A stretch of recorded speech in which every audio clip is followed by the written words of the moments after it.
大语文千万字，逐工要跟大家做伙来拜一字。今仔日要来小解这一字，带大家做伙来看到，这里就是拍。这个拍是背音，也就是用手来做动作。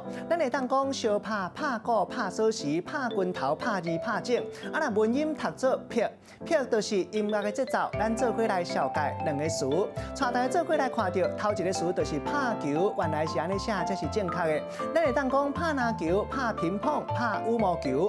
第二个词就是拍拍，咱看到这个词真特别，两字同款，也毋过这两个音是无同。这个拍拍就是对音乐来拍节奏的意思。咱咪当用一句话来举例，甲这两个词夹做伙。譬如讲，这个歌手啊，哪唱歌，哪弹吉他，也搁哪拍拍，功夫真点，互在场的观众拢替伊扑啊声吹落。今仔日小解这一字拍，另外一个音是拍，提供互大家来参考。